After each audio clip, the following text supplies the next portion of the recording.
doing? My name is Daniel Alu with Five Star Property Management, and I am joined here with Jordan Alsup. He's the development business developer here for Five Star as well. And just want to thank you guys for joining us today to get some good value content regarding property management, tenant leases, and landlords. So Jordan, why don't you get us started here? I think today we were going to talk about, what was our topic today we were going to talk about?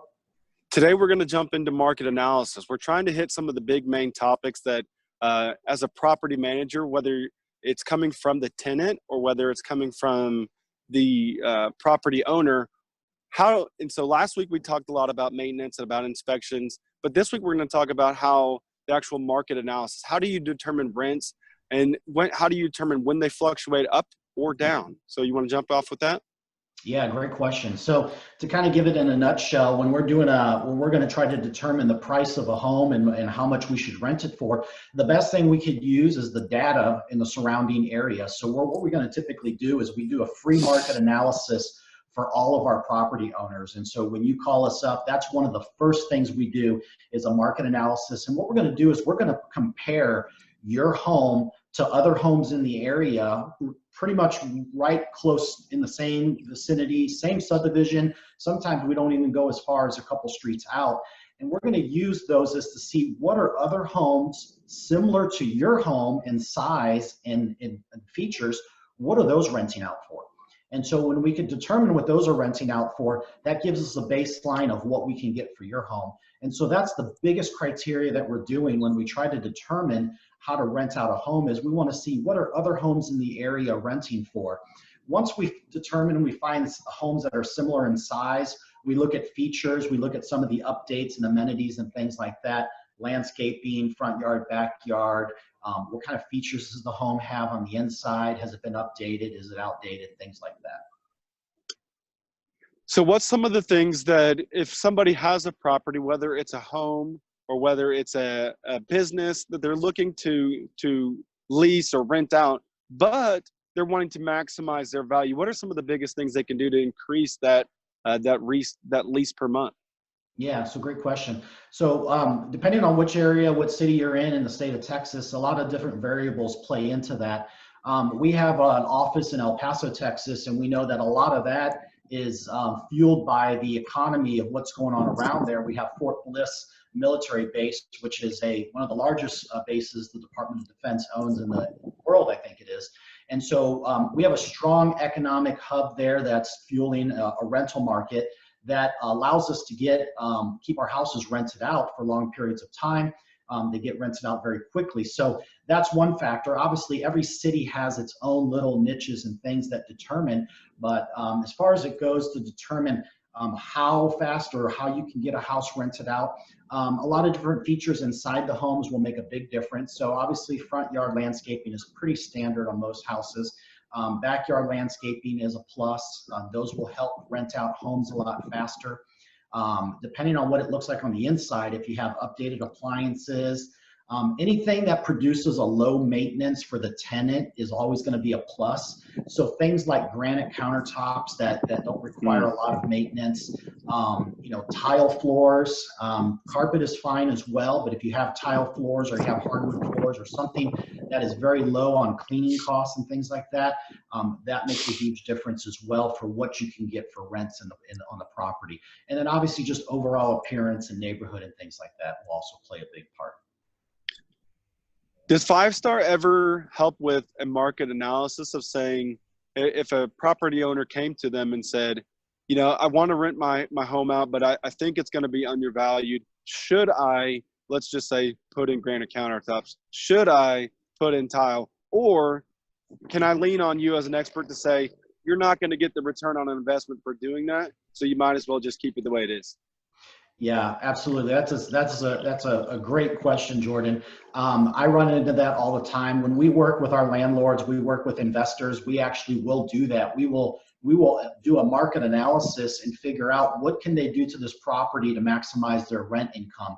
And in most cases, yes, we will walk through the property and we will tell them, yes, if you upgrade this, we can get you this amount more money for rent. In some cases, depending on the area, we'll look at a home and realize and think, the home is not updated, but even if you spent $5,000 or $10,000, it wouldn't yield you that much more in rent. So I would say clean it up, get it ready to go, and maybe do some cosmetic things like a little bit of painting and carpet will go a long way, and we can get the home rented out. Sometimes people will overspend on certain things.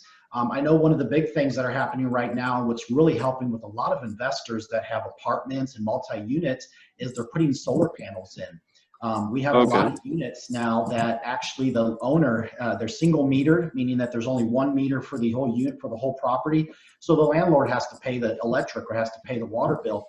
And so what we've found out to be very effective is, getting solar panels pretty much eliminates your electric bill. And as an investor, that brings that's bringing money in on the bottom line, which is a really good thing to do over the lifespan of 10, 15, 20 years. Speaking of investors, I know that we've had several conversations, whether it's for individuals looking to buy a large multifamily, or if it's just individuals who have several properties. What's the best thing that you say Five Star does to help investors really maximize their investment of increasing that rent? Yeah, so with all investors, obviously, the end game is to make money, to make sure that you're making money and you're profiting at the end of the day. And so obviously buying the property right is the most important thing that you do. We have some people that will come in and they have their own criteria of what they're going to looking for and when they're buying a property, and those standards could be very high. But when they do find a property that meets that criteria, it's going to yield the results that they're looking for. It's going to yield the profit on the bottom line and things like that. And so what we do at Five Star Property Management is we will help those investors analyze those properties. We'll give them a pro forma of what we think the rents could be if they do X, Y, and Z. Right now we're working with a group out of El Paso. I'm sorry, they're not out of El Paso, but they're buying a property in El Paso, Texas. And we're looking at a lot of different features and things we can do to the property to enhance the value and force depreciation. There's certain ways that if you do it correctly, you could start changing the atmosphere and the environment around the place, and you could start, almost like you said, raise the tide of all the boats in the area, raise the tide of the properties in the area, and allow that not only just them start to profit on their property, but other property owners around there are starting to see, they start making improvements to the property. And now all of a sudden the rents are increasing and the value of their property and their assets increasing as well. Is there ever a sense of too much market analysis? Can you look too much at too much thing or too many things? I always say, there's an old saying, analysis paralysis, and you could kind of sit on that stuff for a long time. But I think now with the investors that we deal with, everyone knows their numbers and is pretty savvy. I think too much information is not necessarily a bad thing. Not getting enough information is more detrimental to the thought of trying to buy something when you don't have all the numbers or don't have all the facts in play. And so when you're buying a property like this, you're spending a lot of money on a property, I think it's very, very important that you get and receive as much data as you can from the current landlord as far as getting, rent rolls and insurance and taxes and things like that, because you really want to know what the bottom line is going to be at the end of the day. And so to circle back for the tenant who's looking for something that they want to maximize, because as a tenant, you want to maximize the location, the amenities on the inside, but you also want to make sure you're maximizing your budget and being a good steward of the funds that you have. What is some of the best advice whenever you're pinpointing that when somebody comes to you and maybe a particular property is outside of their budget? So are you referring to like a tenant or an owner wanting to buy? Yeah, because we've been focusing on an owner. So for this last question, let's focus on a tenant. How do they maximize? So for a tenant, you got to ask yourself a couple questions. So obviously, your commute.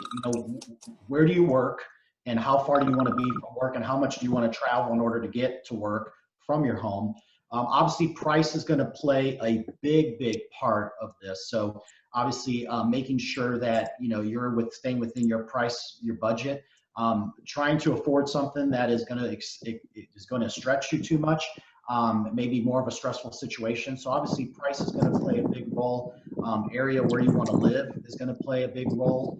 So those are probably the two main factors that I would always talk to tenants. I say, well, how much are you willing to spend in rent?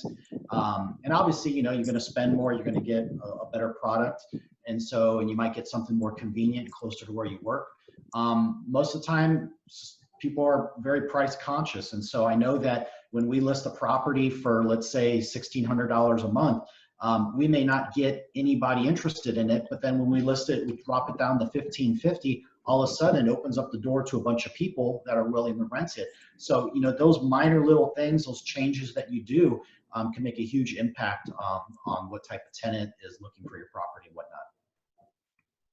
And for a tenant, there are certain standards for what's expected of them income-wise to be able to afford a property. Is there a standard across the board? So if there's a property that was, let's just use your example of $1,550, is there an example of what they would need to be able to bring to the table each month? Yeah, so the rule of thumb is when we're doing the tenant screening, the owners like to know or like to see at least 3 times the amount of rent that is in their income on a monthly basis. So if their rent's $1,500 a month, owners like to see at least $4,500 net coming in to be able to qualify. They feel that that's kind of a standard that a lot of landlords will use, a lot of property management companies will use. Now, it's not the standard, it's not the definite where, you know, if you don't make 3 times the amount, you're not going to be accepted or anything like that. But as a rule of thumb, property managers, owners like to see at least 3 times the amount of rent being brought in for net income on it for a tenant.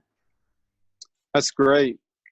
So Daniel, we want to thank you for your time. Again, if you're an investor, if you're a property owner, or if you're a tenant and you have questions from 5 Star, you have questions specifically for Daniel, please like the video, subscribe to us on YouTube, subscribe on LinkedIn, follow us on social media. We're happily be able to answer your questions. Daniel, thanks again.